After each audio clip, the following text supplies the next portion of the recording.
Hey, yo, it's me, Pops Van Marmalade, and you're watching the Comics-Related Madness Network. Uh-huh. So come get some. CromCon. CromCon.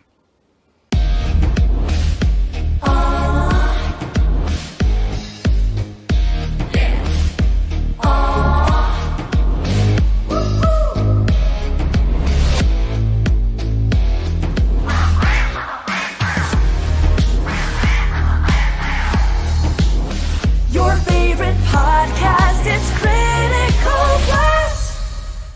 Hey, we want to shout out to our sponsors, Daytona Beach Comic Con. If you are a fan of comic books, if you're a fan of comic book conventions, and if you like meeting comic book creators and getting comics and comic-related stuff, then you need to make your plans to attend Daytona Beach Comic Con. This year's show is September 9th and 10th. Silverline will be there, so you should make your plans to be there too. We'll see you there. If you like comics and find yourself in the Orlando, Florida area, doesn't everyone come to Orlando at some point in time to see the House of Mouse? But when you're here, you need to make it a point to visit Coliseum of Comics, especially the one on East Colonial Drive. They carry Silverline comics, even a limited edition Coliseum of Comics version of our comics. So, when you go, be sure to ask for Silverline Comics and tell them we sent you. OCD stands for Orlando Collector Deviants. OCD, Steve and Trish. They're a family of geeks who promote geek things, particularly those around the Orlando, Florida area. They're big supporters of Silverline, and we think you should be supporters of theirs too. Go give them some love. If you are an independent comic book maker and you need to get your independent comics made, you need to look no further than Kablam Digital Printing. They print our books, and they do a bang-up job. They're not only trusted by Silverline, but many, many independent comic book makers. Head on over to kablam.com and see for yourself just how easy it is to have your comic printed by them. And tell them Silverline sent you. Hi, this is Tim TK, host of That Silverline Show on Tuesday. Join us at 11 p.m. Eastern, 8 p.m. Pacific every Tuesday night as we discuss pop culture and the joys of making comics. Hi, I'm Roland Mann, and I host Silverline's Silver Sunday. Join me every Sunday at 8 p.m. Eastern as we make mine Silverline.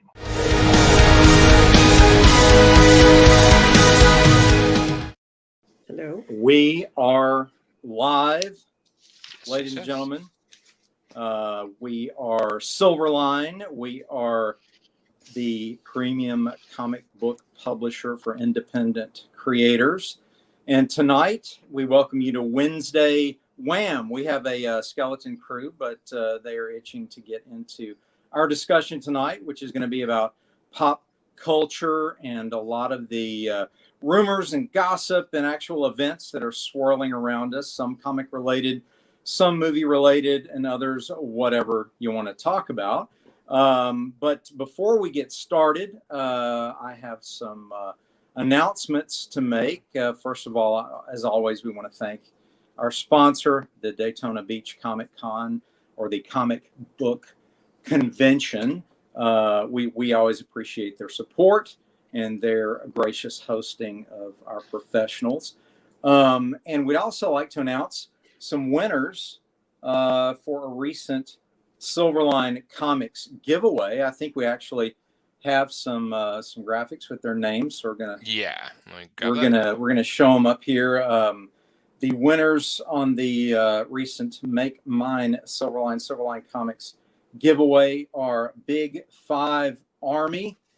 We have $CMX and Peter Palmiotti.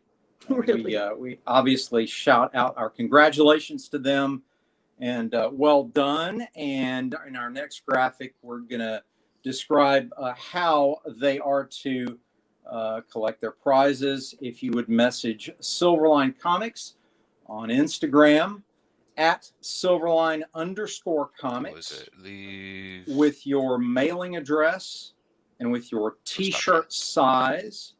That is, once again, message Silverline Comics on Instagram at Silverline_comics with your mailing address, there it is, and your t-shirt size no later than 6 p.m. Eastern Standard Time, Friday, October 15th, 2021. Otherwise, Roland will be forced to randomly pick other winners, and no one wants that to happen, especially you three lucky folks. So, there'll be some very confused people in like another state getting random packages and not knowing what that is. Yeah, he chooses people out of a phone book. Yeah, exactly. Exactly. So that being said, we've got a lot to cover tonight. So let's get right to it. There's a lot of big movies out right now. Two of them would probably be on the top of my list would be Venom and also No Time to Die, the new James Bond movie. I was informed off the air just before we began the broadcast that our favorite inker and the Empress of the Inks herself, Barbara J. Kellberg, has seen the Venom film. And so we're going to open up the... How did the Venom film turn out? Did it meet expectation? Did it exceed? Give us the skinny. Well, as usual, Tom Hardy did an absolutely fantastic job with his portrayal, and the entire cast was just spot on. I enjoyed it tremendously. The only criticism I think I would have to make is that when the Venom voice was speaking, sometimes his voice was so gravelly that I couldn't understand what he was saying. But other than that, and the Easter egg at the end was really confusing. But that's probably why they call it an Easter egg, because you're left wondering to know what was going on. Lots of fantastic action, beautiful cinematography, and plenty of humor. We have a pair of chickens that I really got attached to. Okay. Yeah, I haven't seen it. What would you tell? Let's say the fan of Venom and Carnage out there, the fans, and what would you tell them they can expect? Is this true to the comics, or do they take liberties? Are they going to be happy with the interpretations? No, I think they're going to be happy with the interpretation.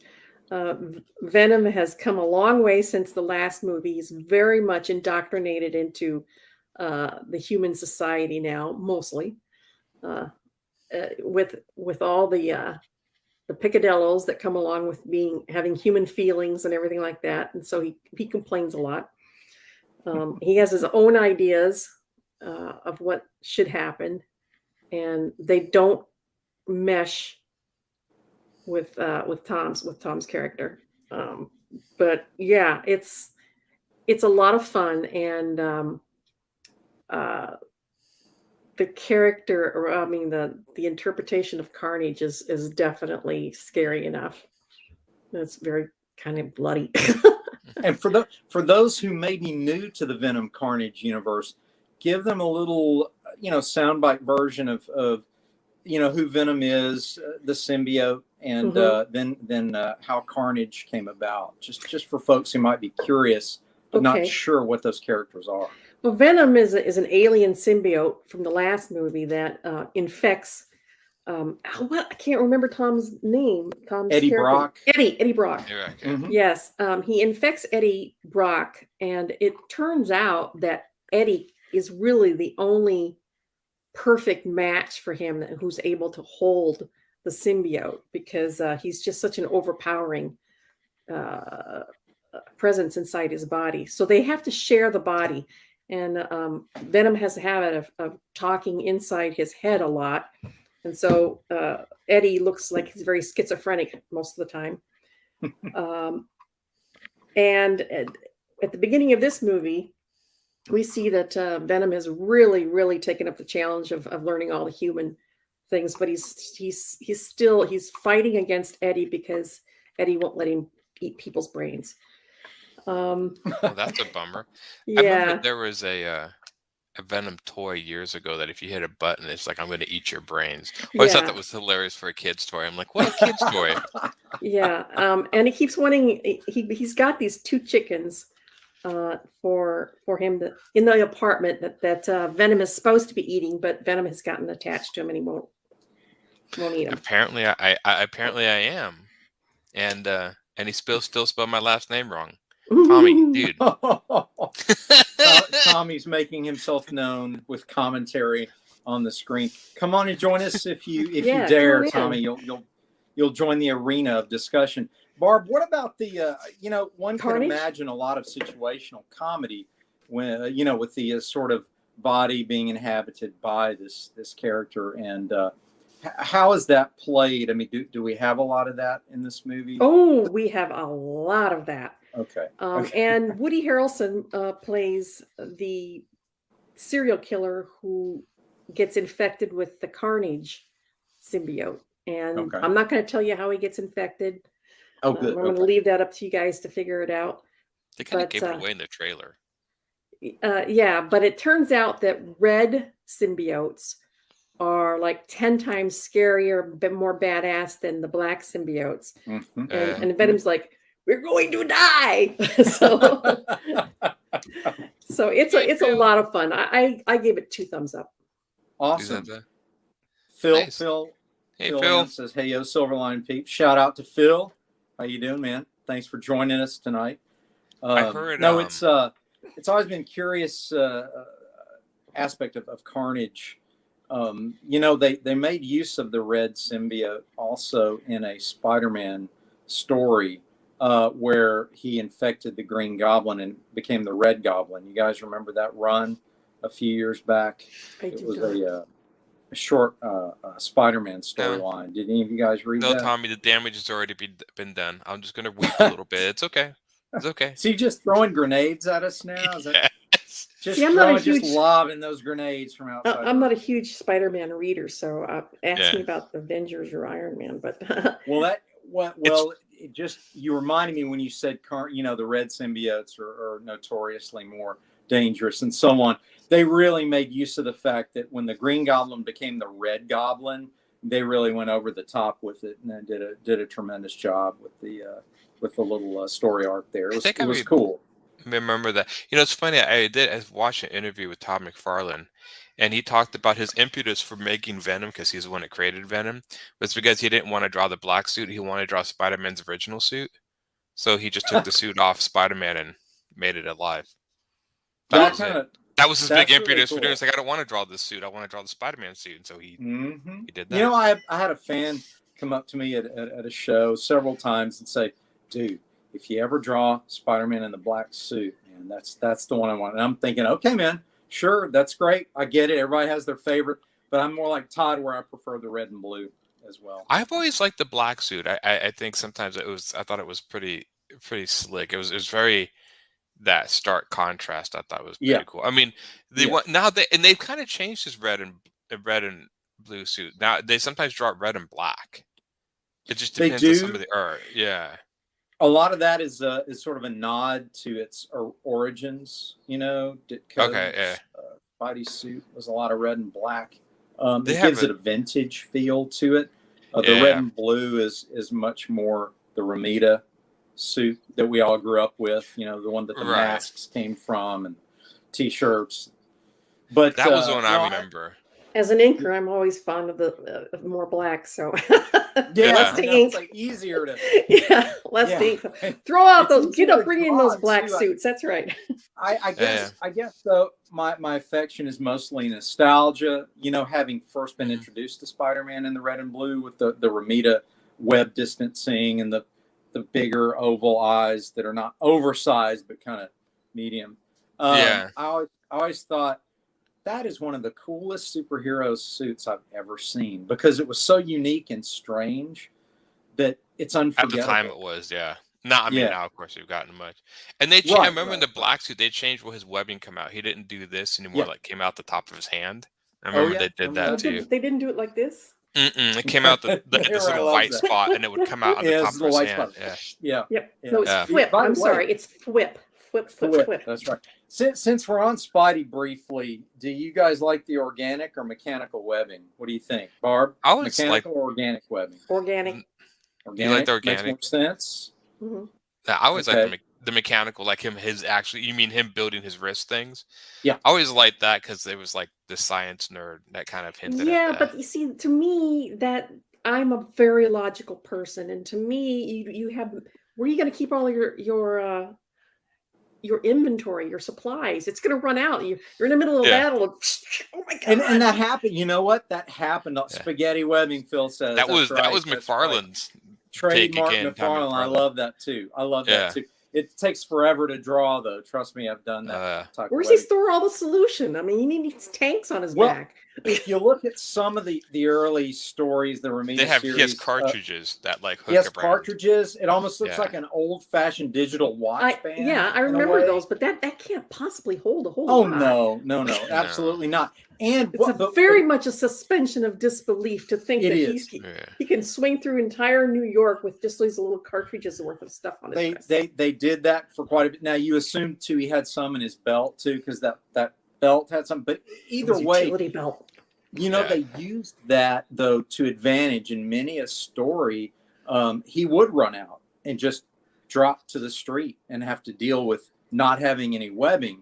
So to me, it was like the wonders of science and all that. That's right. I took a figure out.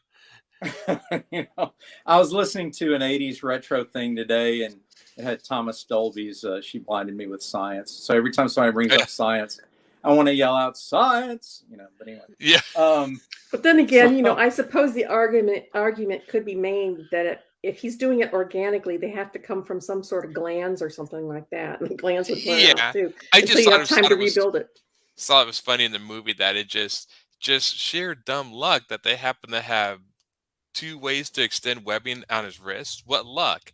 Not like out of his, butt or mouth. It just happened to be right where he needed it the most. So I'm like, okay. And most spiders have one gland. He happened to have 2 in their butt. I don't know. Yeah, they actually do have 2 spinnerets that actually make one. Most spiders have 2, and then they mix them. But yeah, it just happens to be, I never looked that close because how I'm convenient. arachnophobic. It's superhero, so you go with it. As a matter of fact. That's interesting. Some things are just done for aesthetic reasons, Aaron. You just don't want. Nobody wants to see it out the other end. There's a scene in like the 3rd one where he's lowering Mary Jane on this webbing, and I always remember that scene. It's like, man, that's nasty. That's coming out of his body and stuff. That's ew. Like I'm like, is the webbing warm?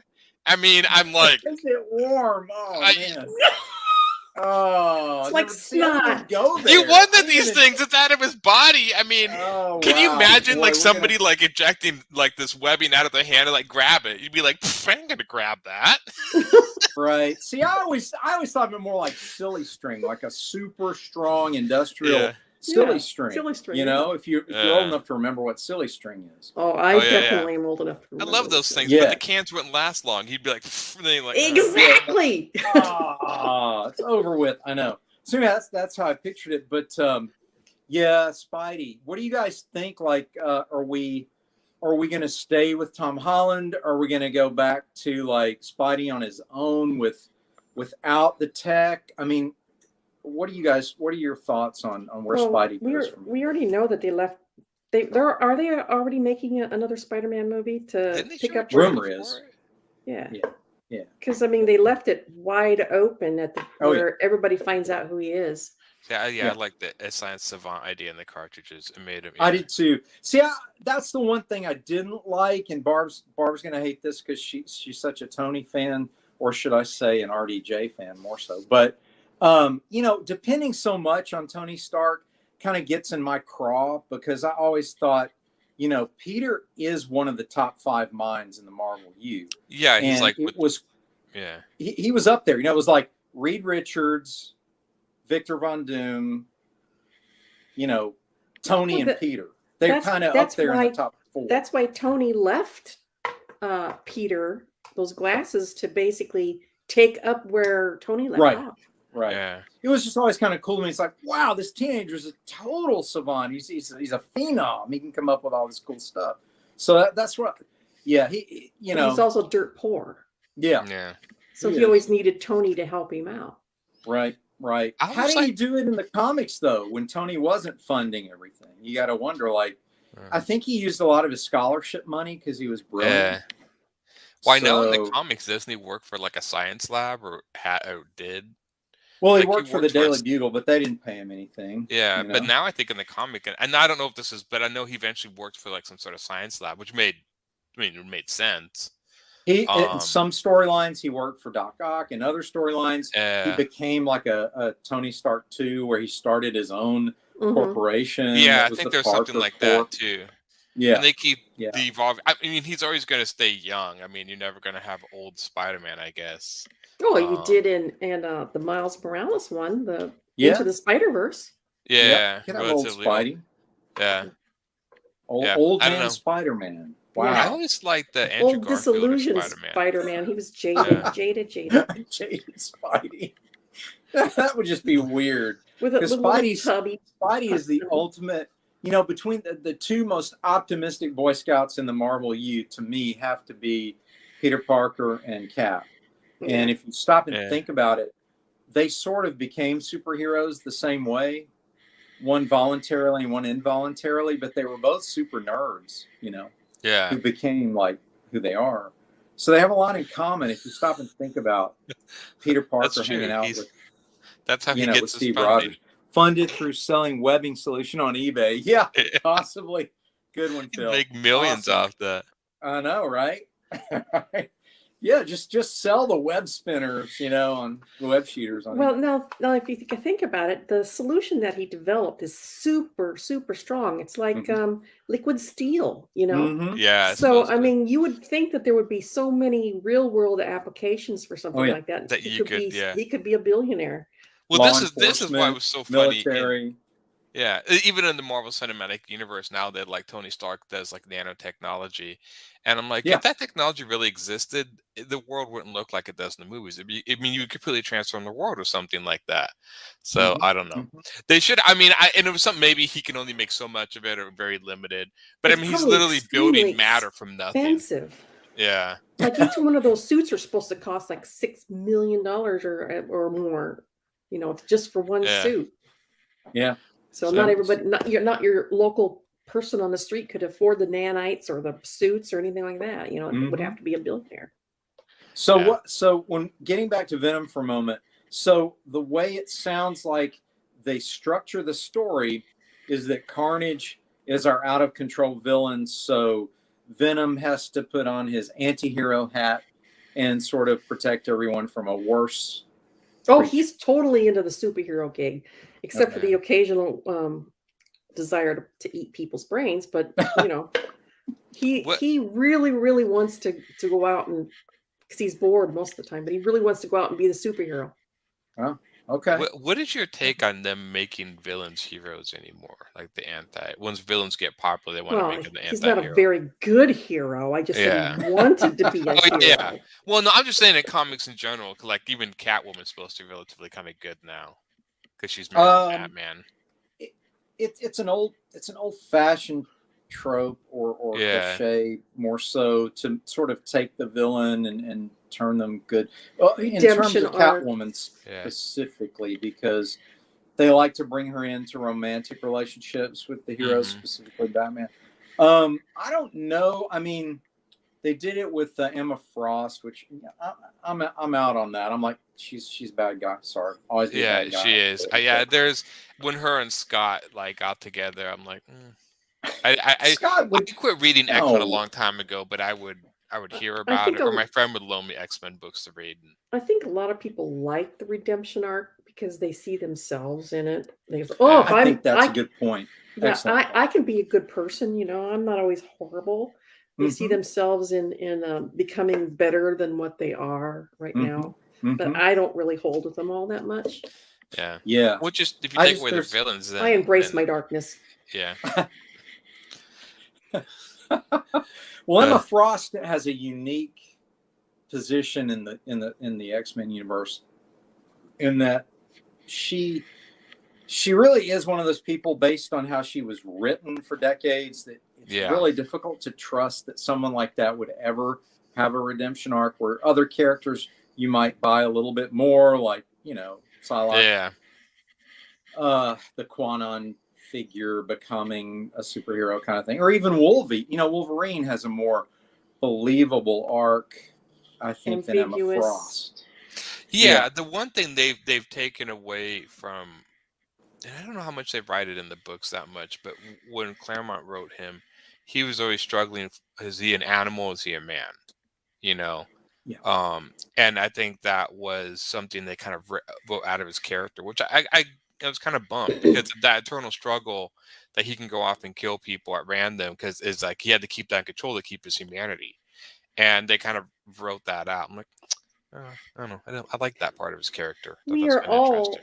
most of us anyway, are all morally ambiguous, and we have to Yeah. choose every day when we get up to be good. And I think the whole is he a super, or is he a hero, or is he a villain, is just that day he decided to get up and be good. Yeah. And make a better change. But I mean, that's why we have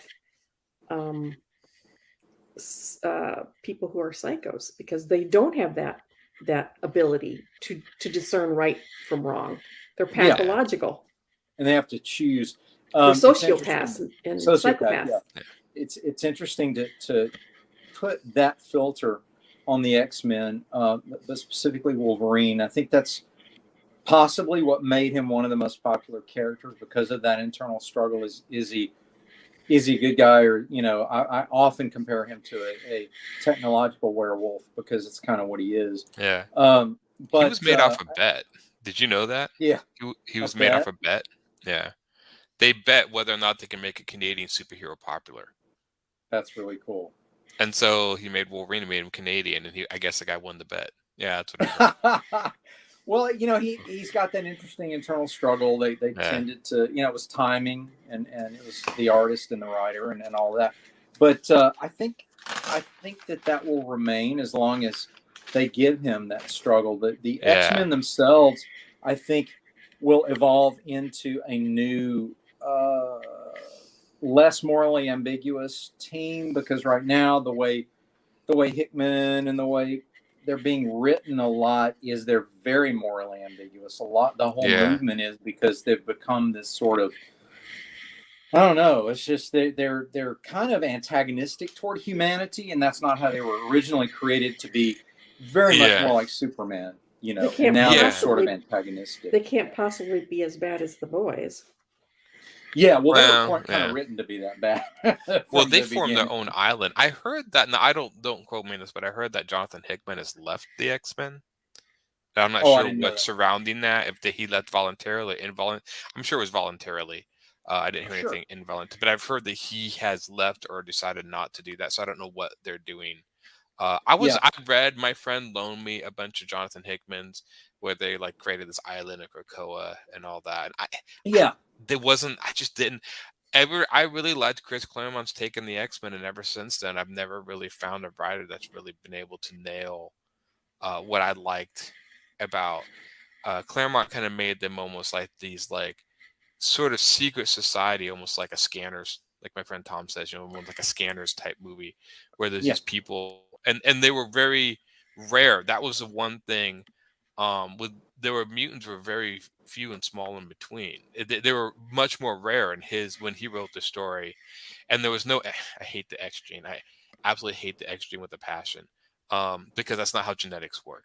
And I'm just I know genetics can't make somebody do weather, but I mean Claremont was originally well, it's just pollution, other things happening in the world that were affecting the world has created these sort of jumps and mutations. Okay, I guess I could buy that. But no, now there's a gene that create all mutant powers. No, that's stupid. Genetics doesn't work that way. The people it's a comic book. I don't care. I can suspend disbelief on some things, and there's some things where I'm no, that's stupid. No. And so it has to be somewhat anchored in some sort of reality. Right. And the fact that I know pretty much a lot of, not a lot, but I know basically how genetics works. I'm now. But yeah, and so when they started when the X-Men went back to the mansion and became the X-Men team, that's why I kind of lost interest. I liked them when they were more like this underground, when they lived in the outback in Australia, if you read that. They were these sort of punk rock, sort of underground, ragtag team of heroes, and they went back to school. Now we got it from nah, I don't like that. too superheroish. I like them when they were superheroes but were not superheroes, and now they've made them too and now with the island and all the politics or whatever, I'm like, nah, that's stupid too. It got too political. In the old days, it was much more about people don't like us, so we keep to ourselves. But they were altruistic enough to be like, look, they don't like us because they don't understand us. So, Xavier was sort of the, look, we're gonna protect humanity. We're gonna use these powers to protect humanity against evil mutants, right? To show them that not all mutants are evil. That's basically show them that we're human, not all mutants are evil. Yeah, we're not all. And so then, their behavior then, qualified them as heroic and having that moral anchor of, look, we're not, you can spit on us, but we're going to protect you, which elevated them to like a Superman this higher level moral ground. Yeah. Right. We could rule the world if we wanted to, but we choose to coexist and protect, which made them really, really cool. And a lot of them didn't want to do that. Yeah. And now with Krakoa and their own island, that completely defeats that point. Because now they're not trying to blend and show them a better way. They're completely separate. And now the humans are this other species we have to fight. And I'm like, okay, that's, I don't know. That has nothing. I mean, if that's where you want to go, you want to write a novel, I mean, go for it. You want to do that, go for it. But, have some of the old part too that launch. That brings me to this, it's really funny when people want to reimagine. It's like, dude, what made them great is what made them great. Okay. Yeah. It's kind of like a recipe for your favorite apple pie, favorite dessert, your favorite steak, your favorite meal. You don't have to reimagine it. You know why? Because the recipe made it great. Right. Keep that recipe and it will remain great. Some things don't need to be reimagined. Some things don't need to be reinvented. Some things do, and you can reinvent them and make them fun, but why trash the original idea that made them great? Like have your what ifs and have your spin-offs and do all that crazy stuff, but keep a core title base that remains what made it great. I think maybe they're afraid to do that because that would outsell all the crazy spin-off stuff. So I don't know why they tend to. Yeah, I'm the same way. Instead of reimagining them in their own universe, just do a separate own idea. I've never. I understand from a financial point of view. It's like, well, X-Men already has an audience built in, so if we reimagine X-Men, we already have an audience built into it. It's harder to do something new. But relatively, you hardly see new things anymore. You do, but it's always based on something else. I mean, the fact that most new things are described like, well, this is like Lord of the Rings in space or something. Like, it's always, they describe something that's like, this is like something else. And I'm like... Yeah.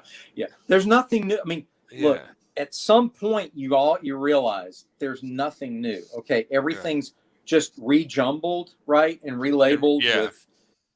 but it's all the same stuff. So that's why I always say to me, creativity is a lot like cooking, right? Yeah. You got a recipe that works, stick with the recipe. There's a reason people are like, it's like your grandma used to make, Yeah. Some of us still like the X-Men like grandma used to make. Yeah, that's why I like that. What do you guys think of the upcoming Eternals movie? I was never an Eternals guy. I'm not sure what they do. Is it like a pantheon of godlike beings protecting humanity from afar, and then they have to interact with humanity? Well, that's supposedly, and I've never read the Eternals. I just got this from the movie, the movie previews. Is that they've always been hanging back and just watching, and they've had a stipulation that they can't mess with society. But after Thanos comes. And something to do with the snap changes all of that, and so now that they have to step up to the plate. That can be fun. It seems I'm not sure what to make. I'm not sure about this. So anybody out there in internet land, correct me if I'm wrong. But I think Jack Kirby I know Jack Kirby created the New Gods for DC, but I think he actually went to DC to create the New Gods because he created the Eternals and then Marvel didn't like or something didn't work. So he went to DC. So I think were both created by. He had this really big thing about creating Pantheon of Gods. I don't know if that was Jack Kirby's thing. But I remember New Gods took a foothold, and I think Eternals was a sort of failed attempt to do that at Marvel first, and then it went. But they kept them, and I don't know. I don't see when they starting to get. Like, I don't see much difference between the Eternals and the Inhumans. They're both kind of like these pantheon of godlike characters. And don't forget the Mhm. crew with Big Barda and all those guys too. Yeah, that's the Inhumans. The Oh no, Inhumans. wait, that's they're- the New Gods. That's the new guys. Yeah, that's DC. Yeah, okay, no. The Eternals, according to the internet, they're idealized humanoid aliens from the planet Olympia. They're genetically engineered by the Celestials, who are another level of godlike beings. But they defend humanity, sort of thing. So again, it's almost reinventions of the ancient cultural myths. You know, everything from Egypt to Greece and Rome and Scandinavia. Olympia or Olympus. Yes. And of course, they already deal with the Norse pantheon of gods with Thor and Odin and all that. Yeah. I think it's interesting. I think they're getting too out there to the point where if you have, I mean, they keep going higher in power to now like, okay, well, if you have the Eternals out there, I guess now the Avengers are obsolete because now you have the Eternals that are godlike are doing it. I saw, and they pretty much seem like they're making them all Supermans or I don't know. I saw some guys shooting eye lasers. I'm like, okay, I like Superman. I personally don't like the Justice League was always an allegory to the Greek gods. I mean, that was always, I mean, everything about that was but then to make these sort of race of godlike being these Eternals, I just think they should kind of stick with the street level. Like Avengers should be the highest. I think they're getting, when they start going like too cosmic, like godlike, then it's like, and it always seemed really weird to me that you have these like eternal, amazing beings and they want to protect Earth out of like all the supposed civilizations, aliens like Earth. This is also drives me nuts every time. This is a science fiction trope. Like every time, like roaming the galaxy and finding other civilizations, like humanity just always seems to be the most unique and impressive of all the species we find. I'm just okay, come on, like humanity is the most special and that needs to be protected. I'm like, I don't know. I think if a god came to our Earth, he'd be like, these primitives are. I ain't touching them. Let them kill themselves. I just don't think they would. But I mean, petty bunch of how cynical of you, Aaron. How cynical. I know. But it just seems so. I mean, like I said, they addressed like why weren't they around? And to me, it would be funny in the movie, like why weren't you around before? I would just be like, because I didn't write the movie until now. If they ever broke the fourth wall and did that, because that's obviously why they weren't around. They didn't write the movie then. Well, I do know that I think the reason the Eternals come along is what Barb teased, and that is Thanos. He is an eternal deviant, so whatever that means. So what we're gonna, I guess, discover is that he's like one that went rogue, and the snap and all of that. And it's like, hey, what have you done to humanity? Well, you get the idea that humanity in the Marvel U, that humanity is just one of the shepherded species, by these super beings. So the only reason we focus on it, Aaron, is because that's all we want to read. One of the things that the preview said too was that they've always thought that they were all that in a bag of chips, basically, and then it was a human with just a snap of the finger changed the course of the entire universe. A human. And so they can't keep their heads in the sand any longer. They gotta, I have to admit, though, I always thought I never could wrap my head around. They changed the plan for Thanos' plan when he snapped the fingers. Was like that plan eventually doesn't work. Does it? It was one of those things like he snaps the fingers and kills half the life in the universe to save resources. I'm like, well, yeah, but then they'll just repopulate again. You'll be back to the same problem. Actually, like, if you look at it, like to me, I guess if you snap the finger and made like infinite resources, wouldn't that be better or something? I don't know. If you look at it logically, it would have been more than half of the universe, because when he snapped the finger, he took out people like the airplane pilot or the doctor in the middle of a surgery, and then there was the people who couldn't cope with it and commit suicide. So it was probably more like 2/3 of the universe that he ended up killing as a result of the snap. Right. It seemed like a really weird plan to save life by killing life, especially if life repopulates itself. Sounds a little bit like Adrian Veidt from Watchmen, right? Yeah. That's I kinda just his like solution. Thanos' original idea when he killed half the universe to try to, woo death. That was my Yeah, favorite stuff. I that know was they my couldn't favorite. do that, but if they would have done that, I would have given them props because I thought that was such a cool concept when I heard it, and then they Off the changed it wall. like he's. I mean, yeah. So I didn't like that. I Yeah. didn't like what they did with Thanos' backstory. The character itself was okay. I was like, no, he's supposed to be completely nuts. That's what kind of made him such a threat because you just know what Mhm. this guy was gonna do. He was nuts. Did you like So Did you like Hela in Thor Ragnarok? Did you yeah, like I did like I her. did. I liked Yeah, her a yeah. lot. Yeah, I like that too. But Yeah. and I'm not the only one that have said that the cinematic Marvel universe had a problem with nailing villains. I've heard other people talk about this too. I'm not quite sure why. I think they kind of downplay the threat of the villains. Like they made Ultron kind of snarky, and like Ultron is just supposed to be like this like living Terminator that's just like destroying us. So like okay, when they started making him snarky, I'm like, yeah, that's no They made him relatable. relatable. It's Yeah, I don't know. Yeah, I Loki, think Barb, you've hit on it. It's relatable. You know right? what their test is going to be, Aaron? Their test is going to be, can they do Victor Von Doom? Because Yeah, you can write him but as you can't make him Vader. You can snarky. write him a little bit as sympathetic.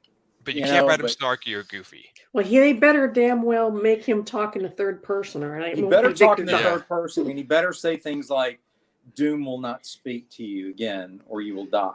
Stuff Yeah. like where it's just like these pronouncements where he sounds like he's just on a throne looking down his nose at everybody, because that's what makes him Doom. Yeah. I So it think makes him that's the cool. one character. My favorite villain was Kang the Conqueror, and I heard they weren't going to put Kang in. Now I've heard that they are. Kang is in the U, man. He's at the end of Loki. Oh, is he? Okay. I Yeah. haven't watched Loki. I haven't watched any of the. I finally got around to watching The Mandalorian and finished that the other night. I'm very far behind on stuff. I usually watch superhero stuff, and then I'm like, oh, the third season of Sex Education's on or something, and then I have to watch. I don't know. I sometimes like I watch like science fiction stuff a little bit, but I seem to get more in the dramas because I can listen to them while I work. Right. Superhero stuff, like even with the Mandalorian, I kept having to like, okay, they're fighting. What was going on? Like so. Hey, Yeah, but it didn't you did like that last episode, right, of season 2? You dug Of that, Mandalorian, right? yeah. I'd be Yeah. curious to see how they're going to bring Luke back more and more. I don't think he's going to be a major character, but yeah. I did like it. The Mandalorian. The one thing I think, and I understand, it's like Lone Wolf and Cub. He keeps getting like, I guess what you call side quests. Yeah. Like he comes to the planet, you're like, well, I need you to help me fix my ship. Really? Well, we have the side quest you can do, and I'm like, oh, okay.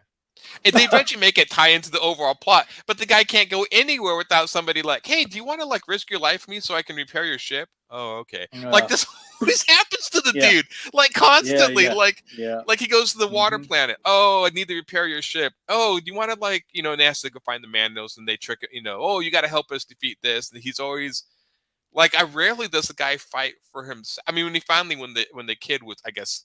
I don't care about spoilers. It's been out long enough. The kid gets kidnapped. Like, oh, now he has it. But most of the time, it's just helping his friends. He never gets paid. All he got paid in the whole movie was the spear. Like, so I'm like, they don't give him any money. They just repair his ship, and then I guess maybe they give him fuel some for his cash. ship. Yeah. And then they literally eventually obliterate it in the last episode. So I'm like, guess you're not repairing that, are you? So I don't know. Katie Sackhoff's character plays a huge role in what's going to happen with him, because she's royalty on Mandalore. Yeah, she was a You'll big part of find the that Clone out. Wars cartoon. Mm-hmm. Yeah, And and so she his destiny and hers are sort of intertwined the way they're playing it. And so Luke training Grogu, I think that's gonna be intertwined with it, but also the fate of the Katie Sackhoff character. Can't think of her name right at the moment. But yeah, I can't. That all ties together.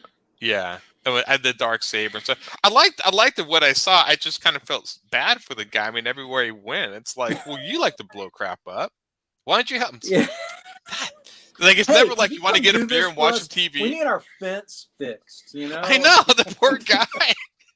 Like he's just So I kind of felt he goes through the the planet with the spiders. Bo-Katan Kryze is her name. Bo-Katan Kryze. Yeah. She's a character from the Clone Wars.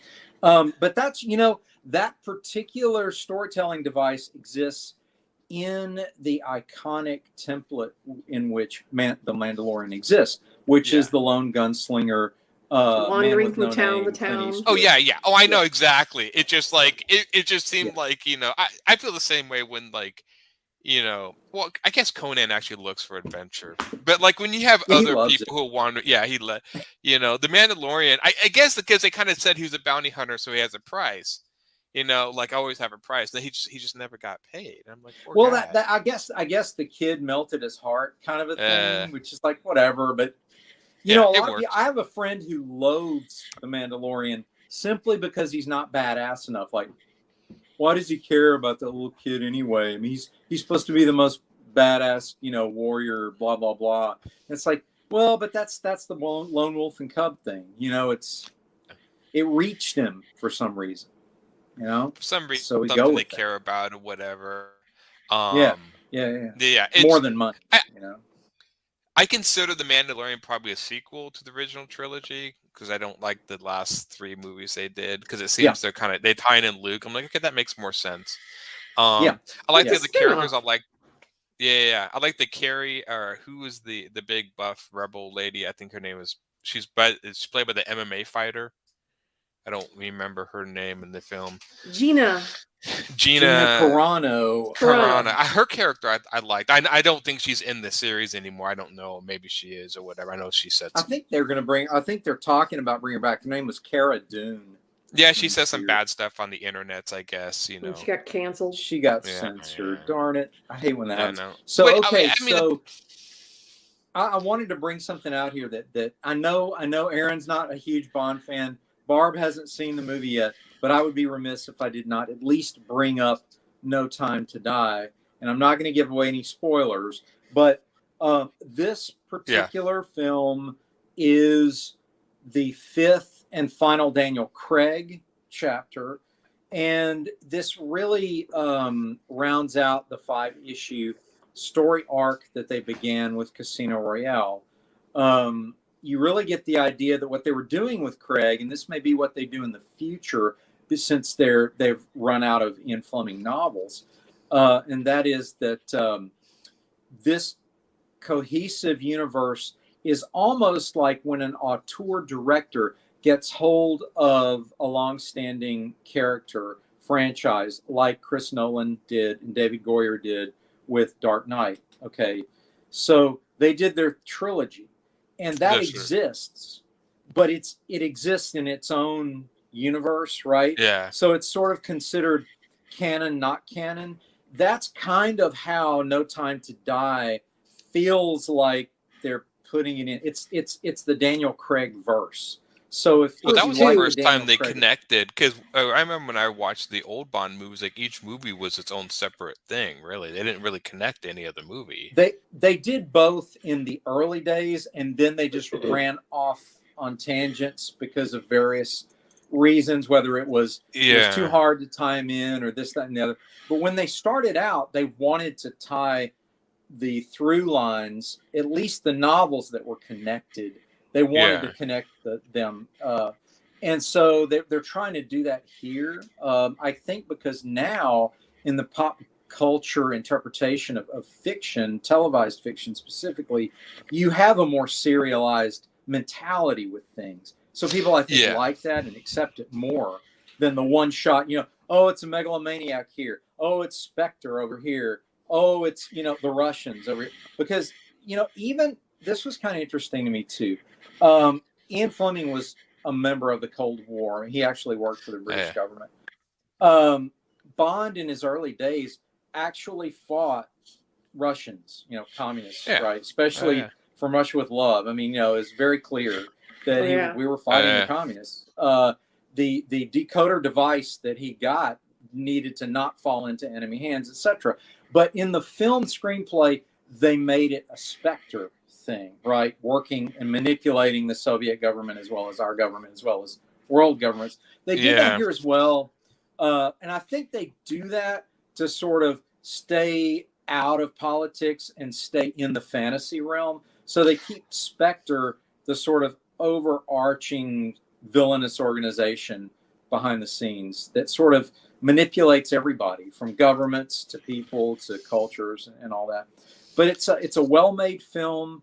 If you're a Bond fan, parts of it are going to annoy you, possibly disturb you, because they do some things. I didn't give it all away to you, Barb, by the way, just in my opening there before the broadcast. That's good, because I'm There not are going to see it things until this coming week. you're gonna be blown away by what they do, far and beyond what I told you about. But they do some different things with the story. And you know, Aaron, you mentioned you were a fan of the Jason Bourne series. Yeah, It the feels first three. almost like more of a Jason Bourne movie, especially this one. I like that. Interesting. Because they make it personal. That's all I'm going to say. I'm not going to give away any spoilers. They just make it personal. There is the Spectre threat. There are global issues and global threats, but this is the most personal of James Bond's films, other than the one where he got married in the 60s. That was probably the most personal they got. Say this one. So Yeah, anyway, I don't. He's interesting. movie. He's more of like, I don't know. He was some of this. You would seem like, now again, they're not serialized. The amount of stuff that guy goes through, you think he'd be crippled by now. Of course. Of course, and it's Hollywood, whatever. That's the one thing I did like about the third Batman film. Even though nobody likes the third Batman, Dark Knight Rises, was that his cartilage was shot. Look, the Batman, the Dark Knight. Yeah, I like that. And nobody liked them. Like I like Bane. I thought Bane was cool. But the fact that like Batman's cartridge was shot, he was old, he was beat up, and I'm like, yeah, that seems realistic. Like that. I mean, he was walking with a cane and stuff. But I liked Bond. I think when I lost interest in Bond was I think the Brosnan or the like Goldeneye, the guy starring Goldeneye, the one who played Bond in Goldeneye. I can't remember his name. Pierce Brosnan. Pierce Brosnan. Mm-hmm. Those got like super ridiculous. Like I still remember. And again, I'm not a stickler for reality, but sometimes Bond stretches that. I remember he was like driving a tank around in one of them, and like he was like sitting in the turret on top, like shooting the tank. And I'm like, how is he doing that? How is he driving and shooting at the same time? How is he doing? You know, it's a 2-person job. It's it's like 2-3 person. Yeah, it's like so. I'm like, I'm not really sure how he's. But I mean, and so that was like. And then there was Roger Moore. Right. It was like it pushed it to like Bond. I always thought kind of a little bit in reality, and then they started pushing it where he's sort of getting ridiculous. I know that Daniel Craig's have brought that back down. Like it's much more based on what could really happen. I think now, after I said that, I think I did watch Casino Royale, which I think is his first one, right? Yeah, and I like that one. The Bond character, I think the reason why I also kind of lost interest in him is there's just nothing. He's such a one-note character, and maybe Daniel Craig's has changed. It's like, he goes on the mission, gets the girl, saves the day, and there's just nothing much else with that character. Maybe Daniel Craig's movies have changed that, but by that time I had already kind of written it off like, well, I've already seen that story 100 times, so I just didn't care. I think you may want to give Daniels a chance, at least jump to Skyfall. Okay. And I think if you start with Skyfall, you'll go ahead and roll through Spectre, and then you'll watch this one. I think you'll enjoy them because they address the issues that you mentioned. I think they intentionally wanted to make these more personal stories for the character as a human being more than as a superhero. Because that's what they made him out, and I didn't. Yeah. Like no MI6. They do that here, and to be honest, as a fan of the books. In the novels, for those of you who are curious about reading some of the Ian Fleming novels, he ends up in the hospital, usually at the end of his adventures, because he barely escapes with his life. And I remember when I saw Die Hard for the first time, and I was telling a friend of mine, I said, that's what James Bond books are like. And they're like, what are you talking about? I'm like, because he always gets in these situations where he's barefooted, there's broken glass on the floor, he's lost, his gun is out of bullets. Or see, in the books, Bond gets in those impossible situations, and it's only because of his wits and his, I guess, just determination and grit that he finds his way out. So that element of the cool, suave guy in the tuxedo, it's there, but not nearly as much in the books. In the books, he puts that on to get into the room with the bad guys, But as the story goes on, he gets so messed up and beat down that he's near dead by the end of the adventure.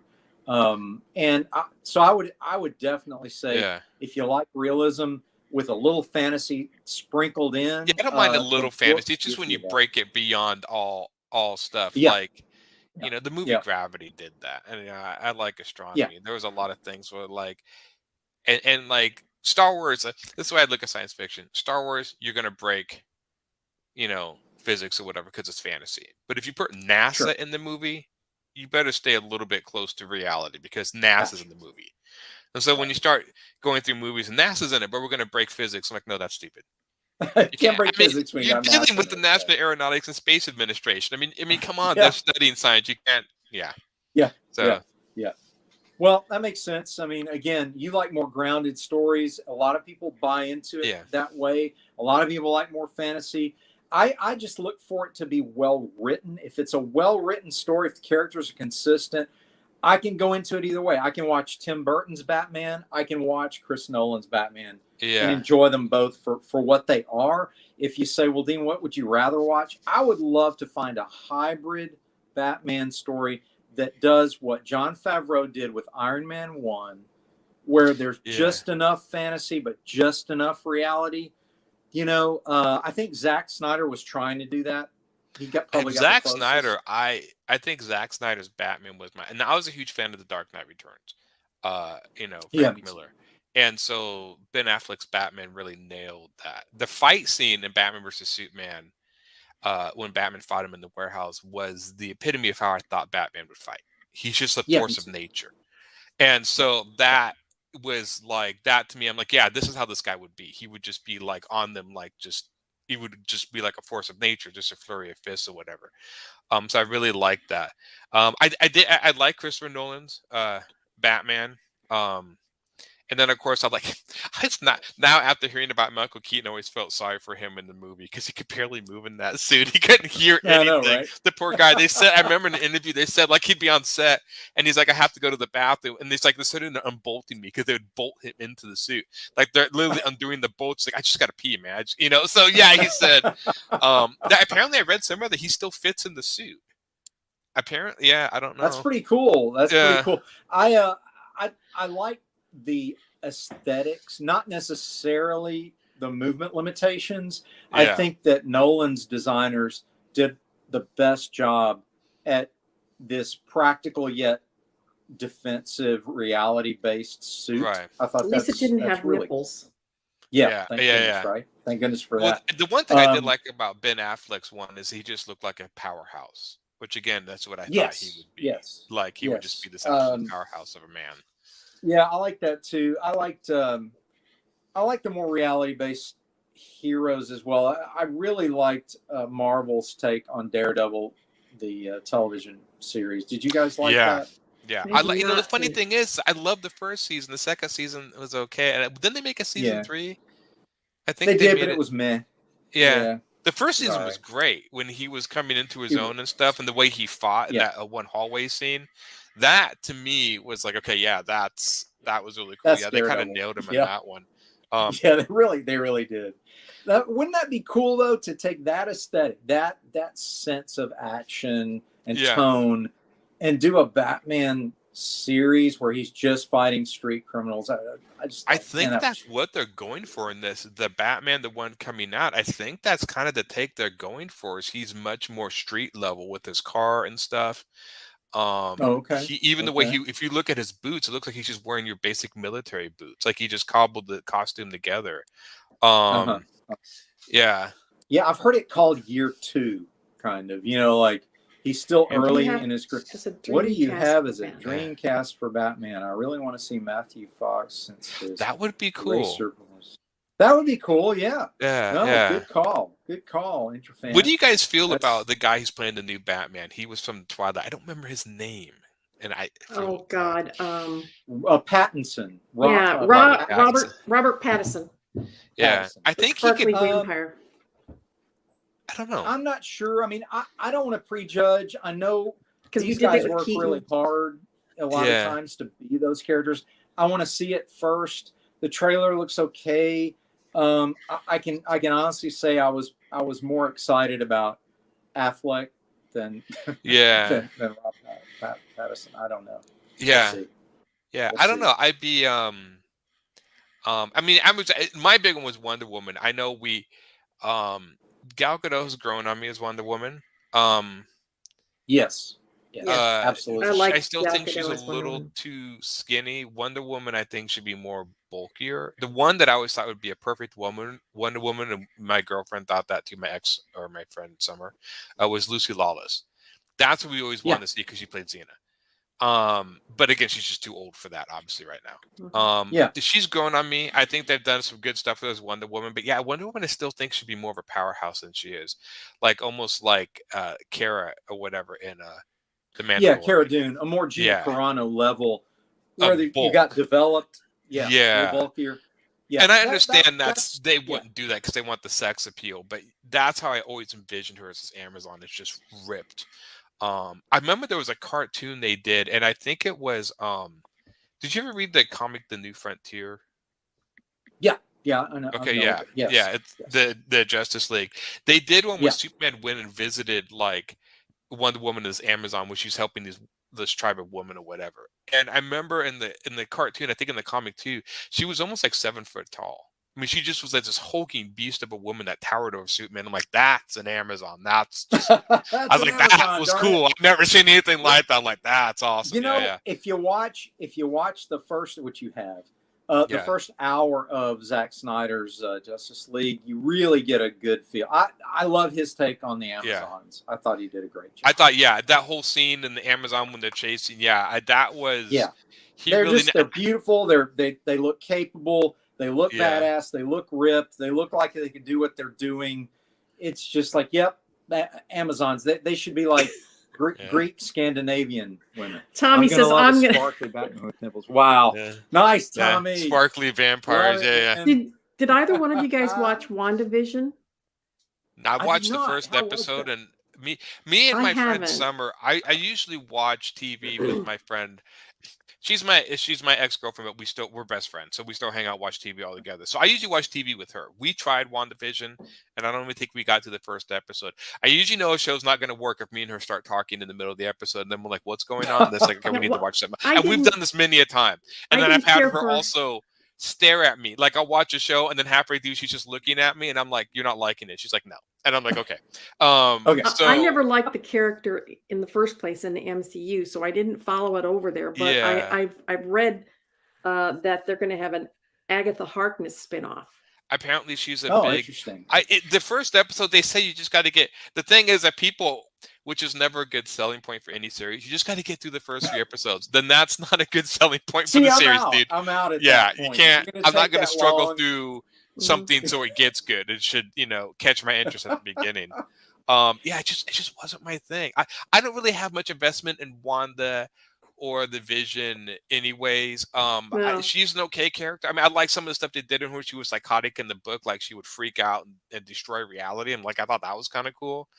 I didn't like again. Her That's basically powers are what she supposed did. to be. I think she's a witch. I remember her powers are hex based. So you can make like good luck or bad luck, like things happen.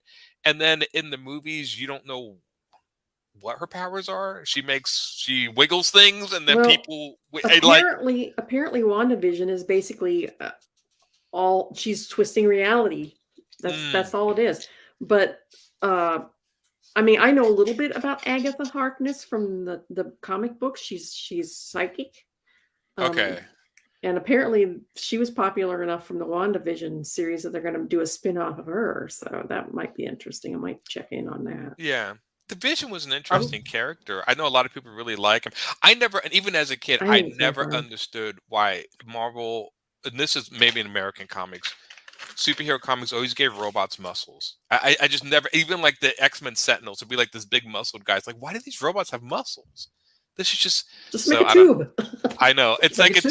And there was I know it was like Danger, Will Robinson. Frank quietly drew the Sentinels in New X-Men or something later on and made them almost insect looking or whatever. I thought, oh, that was really cool. But yeah, I never got like the tube and I don't know. They never did. And so when I saw like the Vision, he's a human, but he's a robot. And I'm like, okay. He's Data. He's Data with a K. Yeah. Right. Okay, so you just saw a movie with Tom Hardy. I have heard rumors that Tom Hardy is on the short list to be James Bond, but also Henry Cavill, who's my pick to be the next James Bond. What are your thoughts on Tom? Pros and cons? Tom Hardy? I don't see him. I don't see I See, don't I don't see see him. him either because I see him more as a villain character. He's more of an every man. Yeah, I mean, Bond is supposed to be full of sex appeal and stuff like that. And Tom is great and everything like that, but he doesn't do it for me in the sex department. You know, Well, he's just an everyman. I just sent, you get Herbie. I sent a Nice. picture. You take the abs to off a Aaron. robot and you get Herbie. Yeah, I sent a picture to Aaron. Aaron, post that shot. This is a shot of Henry Cavill in the Man from U.N.C.L.E. reimagining movie a few years back, and I thought that was his audition to be Bond. I really did because it was so perfect. In the meantime, welcome to our friend Brent. How are you, sir? Glad you could join us. How's everything going? Not too bad. I walked in right as Barb was talking about someone's abs and sex appeal, this and that. So I really don't know what's going on. What timing there, my friend? I mean, think about that, right? I mean, look. We're talking about whether I Tom mean, Hardy would make a good Bond, and I'm like, I heard that they wanted to make Bond a woman now, didn't they? Well, they have Wasn't a lot that- of ideas. Yeah. I think they decided they were gonna stay with the male. Just they have like a half a dozen people on the list. I just thought it was fascinating when I saw That's the there's Henry Man from Cavill. U.N.C.L.E. Yeah. That's my pick. I could I see. thought at one yeah. time they were talking about Tom Hiddleston too. Yeah, I heard that too. Nah, I heard don't that see too. that at all. He's much more of a goofier character. The guy who plays Loki. Mm-hmm. Mhm. Maybe he could sell me. I don't know. I can see Henry Cavill was my two. I grew up with Christopher Reeves, but I really loved Henry Cavill's Superman. I thought they both did a fantastic job. Yeah, I think so. So I'm still trying to wrap my head around Tom Hardy as Bond. Yeah, Yeah, we that was can't do yeah. it. That was There is a I'm just trying to rumor. go I like, don't know how. Yeah. I don't know hello, how real it Money is. Pretty. I know.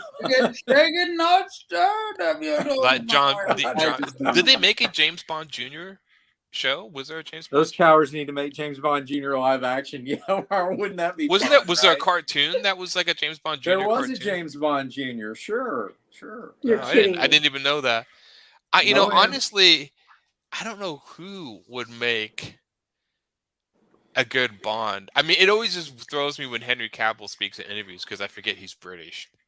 Yeah, Because I usually see him in American movies. Yeah.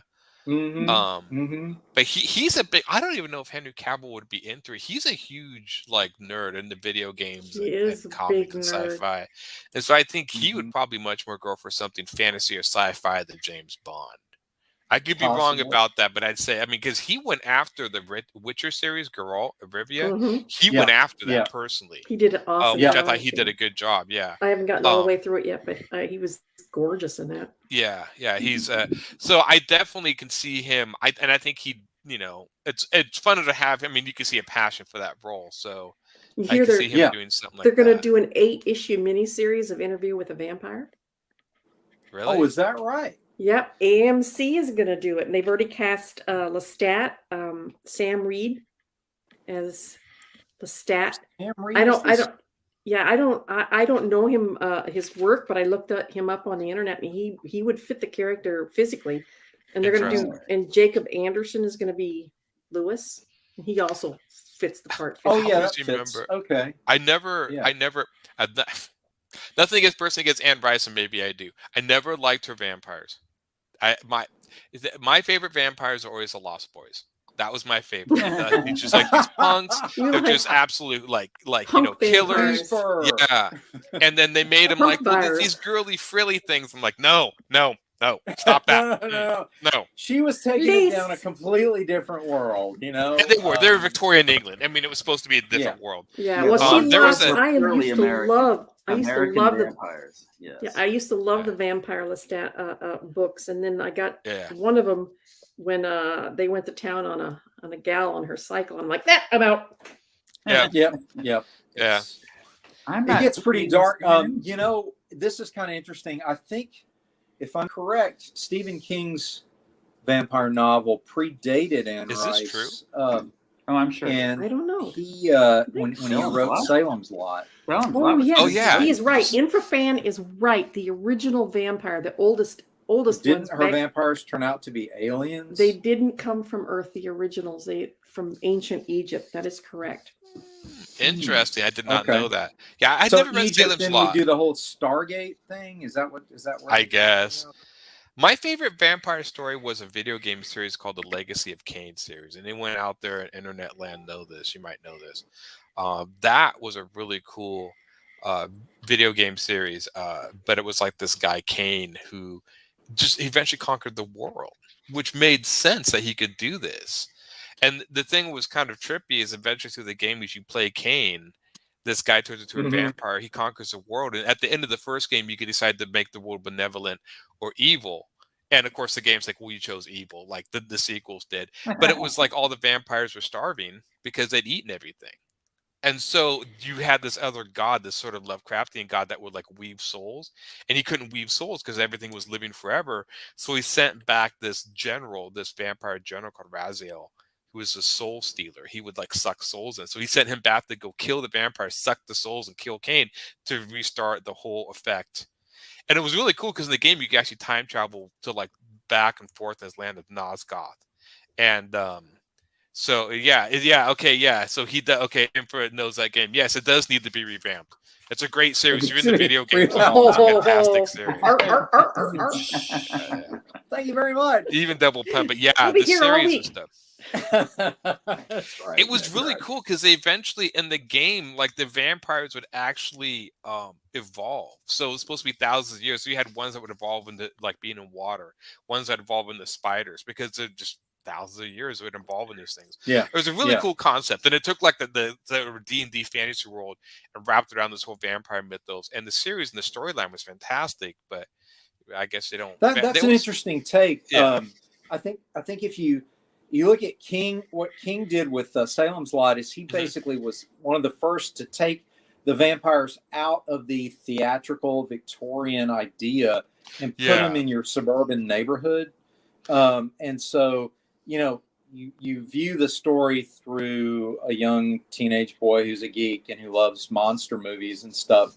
And he's convinced that, you know, in the town, people are disappearing and there's this house and it's, you know, it's haunted and the vampire servant has taken up residence there. And it's basically Dracula in suburbia kind of Didn't they kind of did the same thing with that movie Fright Night? I wonder if those two related at all. Yeah, that was later, but yeah, Well, they right now took it's that. a comedy, so Yeah.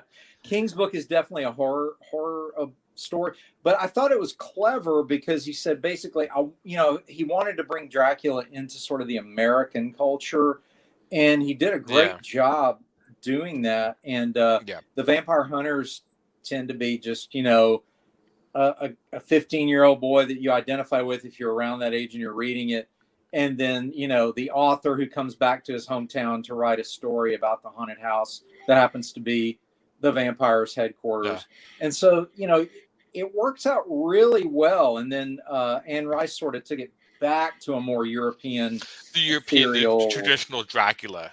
More literary feel. But I heard they're remaking Salem's Lot. It's supposed to come out next year. So the guys who made it, the latest I could see them. I thought was the only thing about they did do, but they didn't do it as cool. Is they kind of didn't completely show his alien form. They showed him kind of at the end as a spider, but in the original book, you're supposed to be like a giant spider. But everything else was great.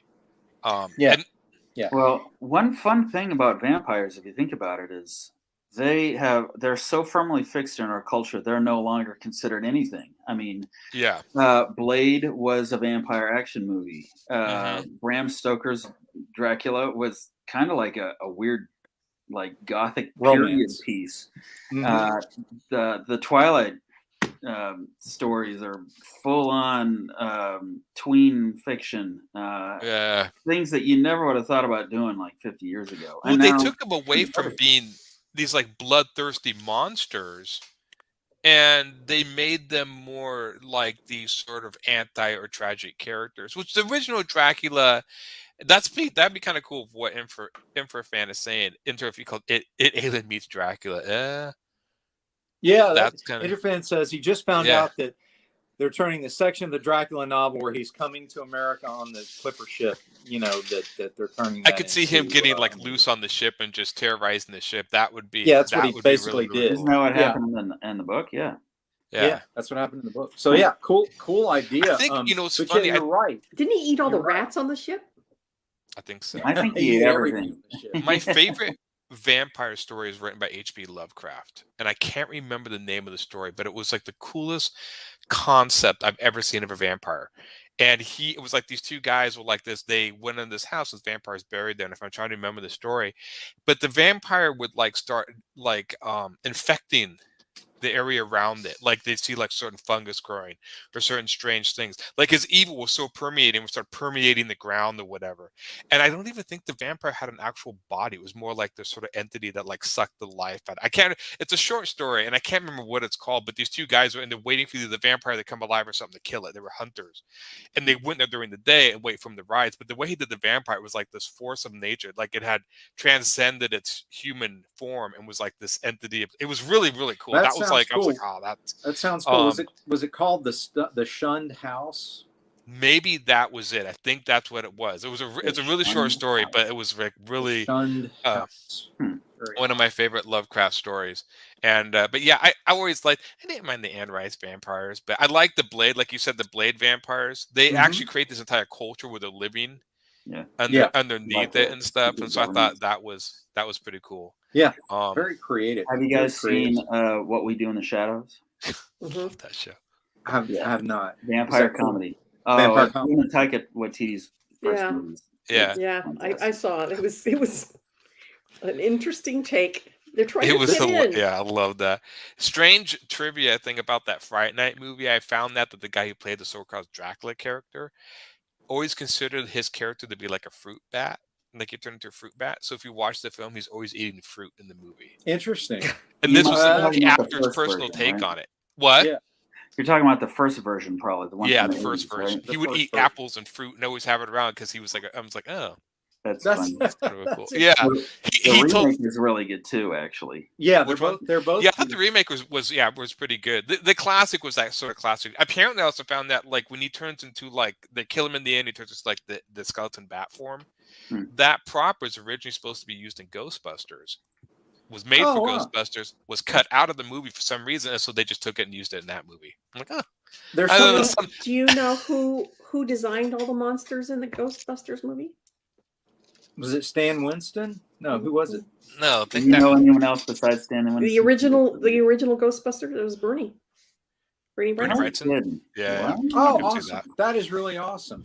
Yeah. I wanted to bring something up that Aaron, that you touched on just in a message earlier, talking about with the advent of manga being so popular in the business here that we're all in this visual storytelling business, and you shared a video with me that was basically asking the question.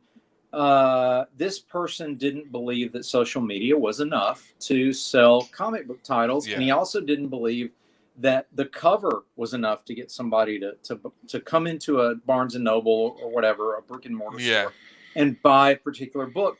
And one of the suggestions he had was label the books so that people know what they are. And then one of my suggestions was label the sections similar to how Blockbuster used to label video areas, mystery right? section, thriller. You'd have like horror, sci-fi, fantasy, drama, romance, whatever, mystery.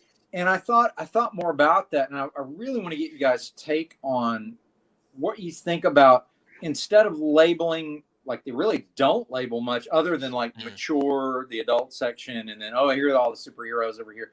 What if you actually separated the titles out based on content? What would that do, guys? Would that help sales? Would it not matter? I think it would help people who are looking for it. I know in comic shops, even I have to, they actually almost kind of organize stuff a little bit by company. which is really weird, like Image stuff, Marvel, DC stuff.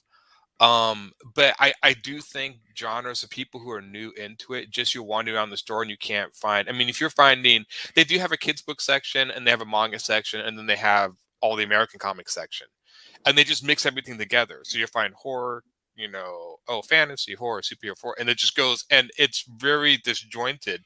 But it'd be great if you can go in, like if I wanted to, like, oh, I heard of this new horror comic, I want to go to the horror section to see if they have it. Yeah. Every other store, every other place that organizes any sort of books or movies does this, but comic shops. And I don't know if it's just because of straight, that's pretty good. Well, what? Bring up the comments here. Put beaded curtains on your beaded curtains on your Very nice. Very nice. But yeah. I don't know if it's enough real estate, maybe. I'm not. You know what I think it is? It's effort, because the owners would have to know a lot about the titles, and I guess you could solve that with maybe requiring the publishers to label the content, science fiction or horror, when you're ordering it. Yeah. Is this a sci-fi comic? Is this fantasy comic? Superhero comic? Is it horror? Is it romance? Is it adults? Is it action? Whatever it is. Even when I go to the comic shop, I know that when I go to comic shops, they will, if I, because my comic shop said, yeah, when you're done with Goblins, we'll put it up. And they'll put it up in the indie comic section. But why not just put that into like the fantasy section? Yeah, exactly. And so it's because if people go to indie comics, like, well, a lot of people, if they hear the word indie, they mentally think, well, not as polished as regular comics, not as good as regular comics. And of course we know that a lot of indie stuff could be just as good or almost better, but it's a mental thing. And so if you just didn't call them indies and just put them in with all the DC Marvel stuff, then it would give us a chance. And it would like, well, this is with Marvel and DC, so there's not that negative connotation to it being indie. What if we just called it American manga? Yeah, you could do something like that. Right? It's weird because they were talking. There was a guy who wrote in the comments that he was at a comic book store and he said he did a mailing. He mailed 10,000 ads to locally around his area with this coupon coming to the store or whatever. He said he got 2 out of the 10,000. Okay. Wow. And then he said he went to this local mall that was holding a convention and was selling comics and put the same coupon and stuff in the books and said, come to the store, here's a coupon for the store. Huge uptick. And they were talking, because the whole thing is talking about the social media really translate the sales. For majority of people, no. And I don't think that's any fault of the person not wanting to buy it. I think it's the attention span the internet brings. If you're scrolling through Facebook or whatever, your attention span is so quick, and most of the time you don't remember 2 posts you saw away, like, oh, that's cool, whatever, oh, I like it, or whatever. And they're saying people liking it doesn't engage them to go get it. Right. And so it's not translating. And I think a lot of people, because he was arguing, he was basically arguing the fact that Roland, I'll show Roland's, there you go. Is my literally translate? Yeah, is that you're simply saying American comics as manga literally translate the comics? Yeah, I don't know. I mean, you could argue Joe Mad, who did Battle Chasers, is considered the start of American manga. Yeah. Yeah. So but you can argue that's a style of American comics, not necessarily American manga. So that's either or. You can go back. I was more being facetious in saying that since manga is so popular, but it's really just comic books. You just I mean, it used to have more. To me, it used to have more of a meaning. Now it's just comics. I mean, manga has its style, but it's really just comic books drawn in their house style. That's all it is. Roland, did you want? Okay. Roland just wants to come set everybody straight.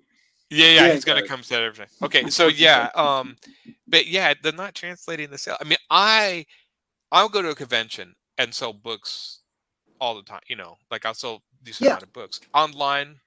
Very rarely do I get people, and I think it's just attention span. It's so hard, and I just think you get lost in the shuffle. I don't think it's people don't want to buy your stuff. I think advertisers talk about you have to get hook them within like seconds to get it. And the internet, those seconds have gone down lower and lower and lower to milliseconds of catching them. And it's like, this is why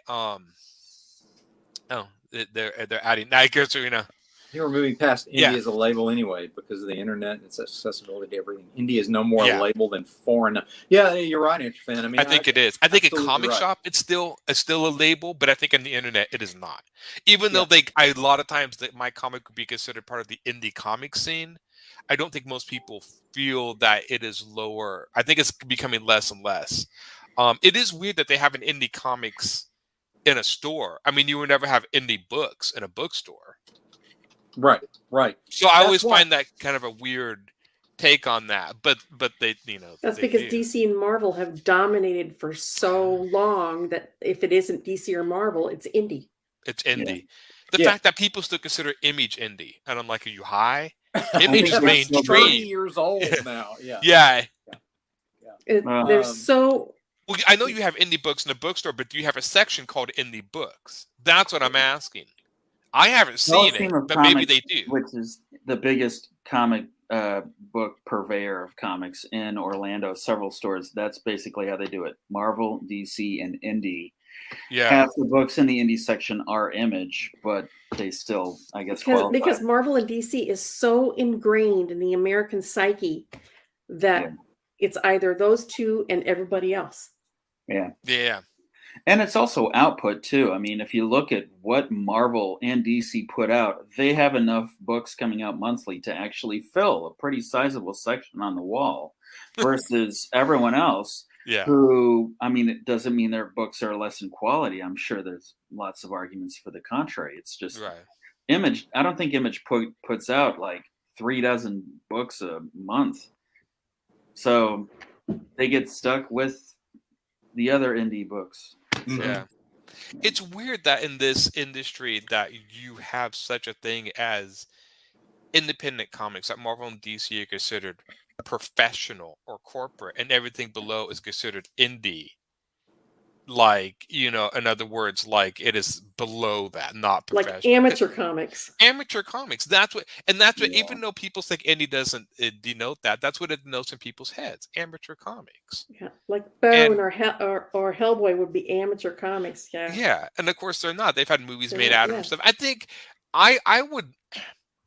I would disagree a little bit with Roland in that I know Image is technically indie comics, but I just think if you get enough of a market, if you're like the third largest company behind like Dark Horse, Image, Marvel, DC, you're up there with the corporate produced comics. Yes, they are making comics that are creator owned or whatever, but you have enough of a shelf space that you are defeating. I mean, in other words, if you're going to mix Image in with like the indie scene of like our company, I mean, how do those two compare?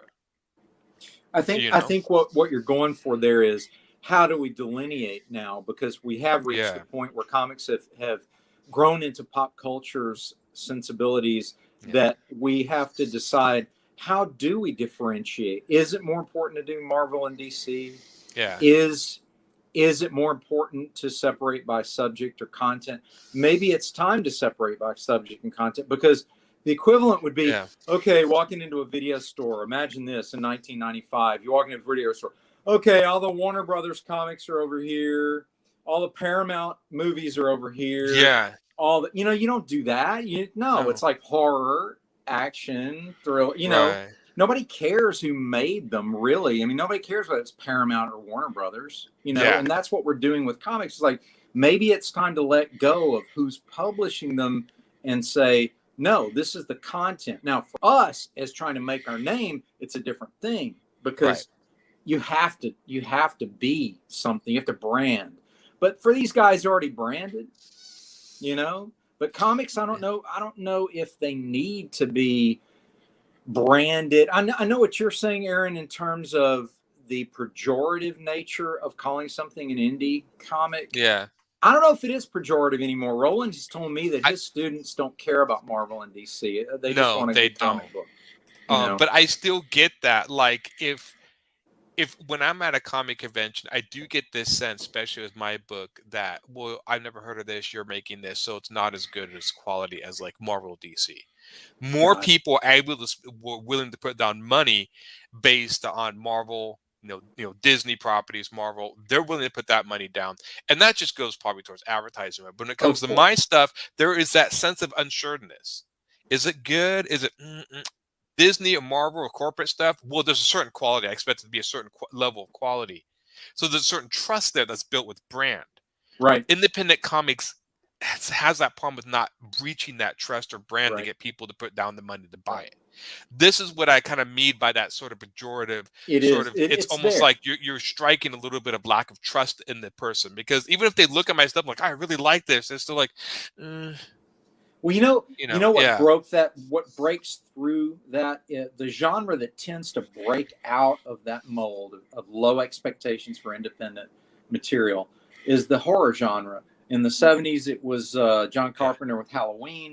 More recently, it was Blair Witch Project. Yeah. Nobody knew who those people were. It was just Blair Witch Project, you know? And because it was so unique, it was the content that put them over. It wasn't the producers. Nobody had ever seen anything like Blair Witch when it came out. Right, and the advertising for that movie was brilliant. Because, I mean, was it real? Was it not? You know? Exactly. And they had a wonderful sort of promotional campaign, which I think every indie publisher's challenge right now is, what can we do to get noticed? And that's why when you brought that up in the message today, I thought that's a really good question. What can Silverline do to get noticed? You know, do we start to talk about our content of our titles more to get people to understand? I think communication of our content is the key. It might help a little bit. I'm not. Yeah, because Roland was talking about. Yeah, it sounds that company brand helping, and I think branding helps. True. Yes. I think, but again, like branding, like anything, takes time, and I think it's catching on. I mean, I think we're keeping with the brand. I think that's important. But again, the one thing about branding, and this is the one thing, and I don't have an answer for this. This is why I know why even I come into trouble with this branding. Branding denotes a certain quality or expectation. Okay, so for instance, when they put the McDonald's logo, that branding, it's French fries, it's the American sort of fast food, it's that sort of image, and that just takes time, years to build that. And so I think there has to be kind of a cohesive message behind the branding. And I think a lot of problems, like a lot of comic publishers have, is we don't like stay in specific genres. We're kind of publishers or whatever. So I think a lot of companies publish all different sorts of genres. That's why I sometimes wondered if we were like rebranded ourselves as like the horror comic publisher or the fantasy, comic publisher, would we have more traction because we were hitting a specific target audience instead of everyone come in. Yeah. And for some odd reason, I don't know why that. You would think that would work more if it's for everyone come in. But it doesn't. I think that's a perfect brand, something for everyone. Yeah, but unfortunately, every time I've heard advertisers talk, that's not targeting specific audiences. And I'm not saying if I'm right or wrong. This is the same what I've heard. Like if you target a specific audience, you're going to get much more of a turnaround.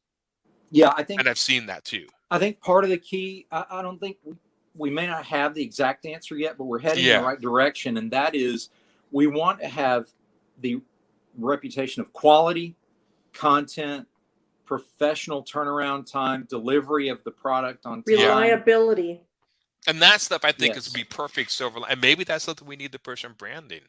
That would be Silverline, something reliable. We get it to you on time, reliable, whatever. I mean, the perfect branding out of our company is Curtis, the Kung Fu comic by the Kung Fu Master. I mean, that's something that everyone was like, I should have thought of that. I'm not a Kung Fu master, but talk about a perfect branding slogan. And just a perfect, awesome? The whole thing is just like, man, Curtis, you nailed that one. The fantasy comic from the Fantasy Master. Hey, Fantasy Master. I mean, you could do that. I mean, you could bring that up. I mean, so it's one of those. And branding, I'm still learning. I'm not a branding. I know, but a lot of people do have very focused branding that they do to build trust or whatever. Like I'm even trying to think like what is the Marvel and DC, like what is their initial branding? It seemed like DC is more high adventure and Marvel's more down to earth. At least that's what I always thought about them in my head as far as superhero differences, if that makes sense. Like it's been so many decades that comic books had the idea of comic books had its own brand. It was for geeks or whatever. We're thankfully in a realm now, in a marketplace now where it's become mainstream. It's like, you know, oh, Yeah. you got to get, you know, you go get your magazines, your books, your comic books, your groceries, your this, your that. You know, it's just part of the to get list. You know, let's go get some comic books, which is cool. DC, it was weird that DC kept there is a branding thing in our heads. When you think of DC and Marvel, there is a different vibe between two. Now I'm trying to think about how they did. They have kind of. I mean, there is a difference between them in our head, but I can't. Like like DC is always like the classic superhero, and Marvel still branding themselves as kind of like the upstart kid. I'm going to break in here for a second because I see that my laptop is about to die, so I'm going to sign off. Barb, it's good to have you. Thank you so much for being here tonight. Talk to you later. Barb. Hey, later. I have an announcement here as we come to nearly the close of the show. As you know, Silverline is always launching good quality material, and we have a brand new Kickstarter Indiegogo campaign promotional video that I want to share with everyone. And I'm going to do that now, ladies and gentlemen. It's the Silverline Christmas special. Here we go.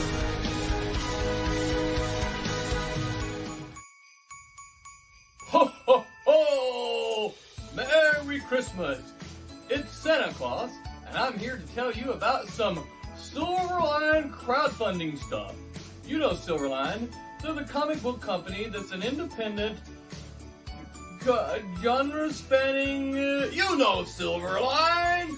They're getting ready to do one of my favorites. It's a Christmas special. Ho, ho, ho, ho! You're going to see some of your classic old favorites of Silverline that you like Bear, and Cat and Mouse, and Divinity, and Demon's Tales, and Kalis, and Rochelle, and King Beetle, and Trunks, and Twilight Grim. But you're also going to see some new titles. You'll be introduced to them for the first time. Cake Town, Night Rise, Obsoletes, Satin's Ways, White Devil, and Wolf Hunter. That's right, all those are new to you. New to me too. I'm so ready for them. Christmas is my favorite time of year. Oh.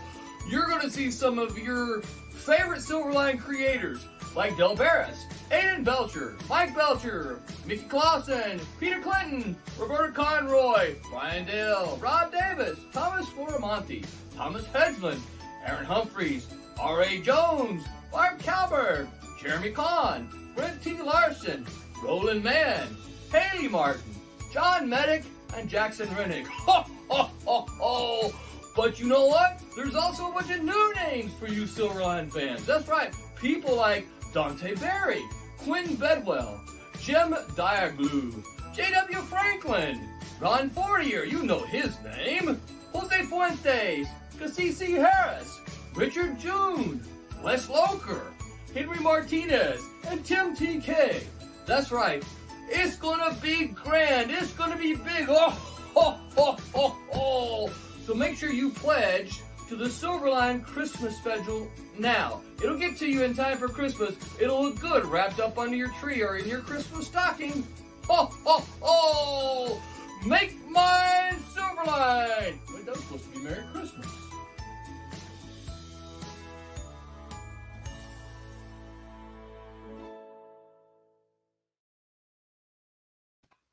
Wow. That's my favorite video he's done yet. That's awesome. Of course, Santa he trimmed his beard. I don't remember Santa with a gogoatee. All right. I expect silver and gold, Silverline and gold. You know, it was great. Great job, Roland. So that's our big announcement. Make sure everybody, we're getting to the point where it's getting close to that season. So we want to really promote the new Christmas special. And as far as I know, that's it for tonight, guys. Thank you for joining us. We will be here next week as always. And we always like to close out our broadcast with Make Mine Silverline. Silverline. Good night, everybody.